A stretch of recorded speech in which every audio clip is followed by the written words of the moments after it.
Oh, je dis dans le Bitcoin, Jeffrey Guntlar, qui est le fondateur de Double Line Capital LP, conseille de se préparer à la récession.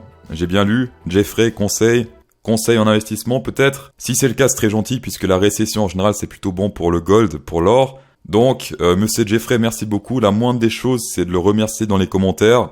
Mettez « Merci Jeffrey Guntlar pour ce conseil en investissement ». Juste pour info, c'était pour l'intro, il n'y a pas de conseil en investissement.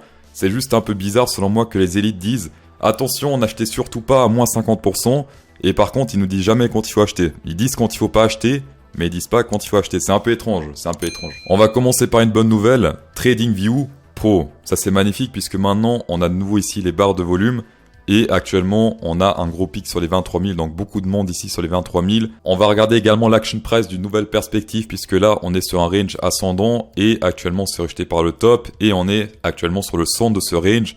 Si on pète le centre de ce range, vous connaissez sa suite, hop, road to bottom, c'est-à-dire plus ou moins ici, 22 375. Chose un peu négative, c'est ce support ici sur le RSI, puisqu'il a été pété à la baisse. C'est un peu négatif selon moi, pourquoi? Parce que quand on l'a repénétré ici à la hausse, eh bien c'était des trucs un peu bizarres, ça faisait plus trop office de support résistance, c'était un peu anarchique dans cette zone. Donc on dirait que à partir de ce pétage à hausse, ça ne fait plus trop son effet selon moi. On a une autre perspective sur le RSI qui fait plus son effet pour l'instant, c'est ce range descendant avec pas mal de support résistance. Et pour l'instant on est dans le centre de ce range qui fait office de support, qui a fait une fois office de support, 2 et 3 pour l'instant. Il a fait office de résistance également ici. Et si on se fait rejeter là, hop, retour plus ou moins 63, 29 plutôt facilement. Et ensuite, la grosse résistance à péter sur le RSI, ça sera ici autour des plus ou moins 71, 72. Un truc un peu suspect, c'est le net taker volume. Souvent, quand il passe du vert au rouge, c'est pas très bon pour la suite. Il suffit de voir ici, hop, vert, il passe dans le rouge, ça fait que descendre. Vert, il passe dans le rouge, ça fait que descendre, et ainsi de suite. Et autre chose un peu étrange, il passe jamais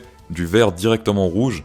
Il fait d'abord vert, un petit peu rouge, de nouveau vert, et ensuite pétage de gueule, avant de bien se péter la gueule. Ici, c'était pareil, un petit peu de rouge, vert, et ensuite, ça se pète la gueule. Vert, un petit peu de rouge, et ensuite, hop, ça monte un peu avant de bien se péter la gueule. Et là, il fait un truc un peu similaire visuellement. Alors, une fois de plus, c'est du backtest, on est sur du 1, 2, 3 backtest. Et là, ça fait plus ou moins la même chose. On est dans le vert, rouge un peu, vert un peu. Et là, on dirait que le rouge s'incrémente. Après, la différence entre ces 3 backtests et ce qui se passe actuellement, une fois plus, c'est que là, la tendance est totalement haussière, alors qu'ici, la tendance est totalement baissière. En 4 hour candles, ce qu'on peut voir, c'est qu'on a pété les MA 50 à la baisse avec pas mal de clôtures. Sur une tendance haussière, quand on pète les MA 50, c'est un signe d'affaiblissement de tendance haussière, tout comme par exemple ici. Hop, on a pété les MA 50, petit retest à la hausse avant de bien se péter la gueule. Si on pète ça à la baisse, souvent, et pas que sur le Bitcoin, sur toutes les actions en général, c'est pas très bullish pour la suite. Donc là, c'est juste un seul indicateur, bien sûr qu'il faut combiner. Est-ce que les autres indicateurs sont également bearish? C'est ce qu'on va voir tout de suite. Ici, on peut voir que les whales sont très bullish depuis quelques minutes, voire quelques heures, puisque ils font qu'acheter durant toute cette montée.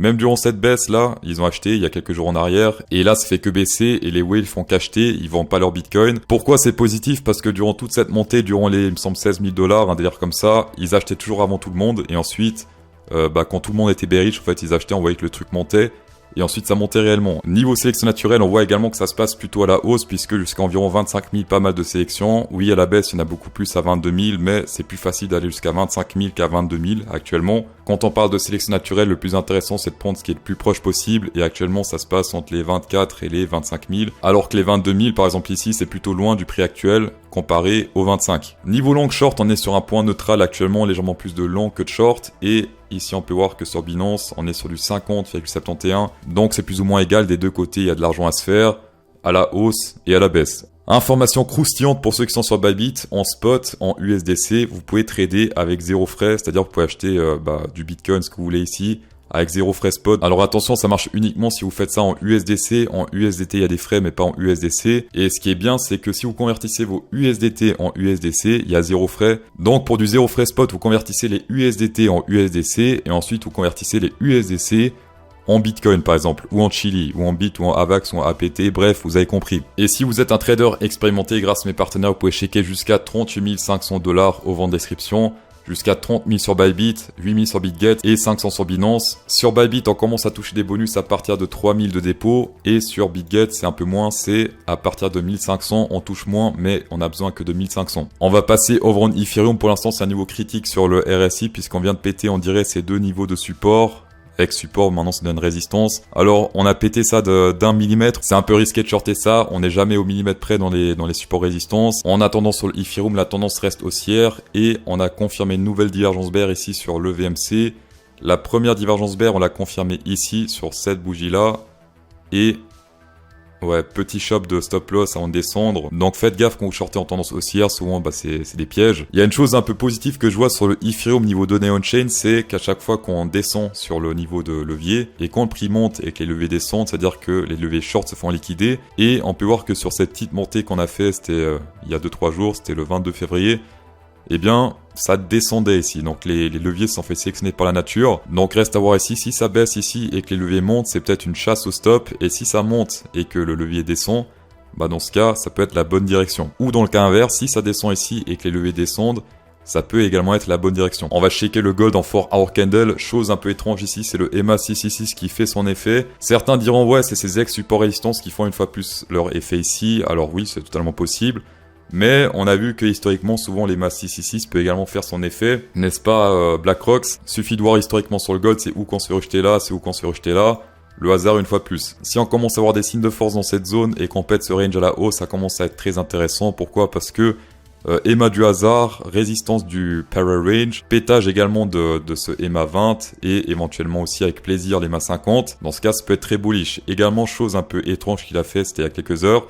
On a pété ici ce support sur le RSI à la baisse, hop, pétage et hop, réintégration qui se retransforme en support. Très étrange. Et en plus de ça, ici ça descend, on va faire ça en mode plus gras, voilà, là ça descend, ici ça monte, divergence boule. Donc à surveiller, pour moi l'or ça peut être intéressant pour du moyen terme si on pète toutes ces zones et en plus, au final on pète également ici les EMA 50, pour moi c'est du moyen terme. Si le dollar monte, c'est pas bon pour les cryptos, si le dollar baisse, c'est plutôt bon pour les cryptos. En tout cas, ça pourrait être bon pour les cryptos et là, eh bien, ouais, on a fait un bull flag et ça continue à monter. On a pété également ce broadening pattern sur le RSI.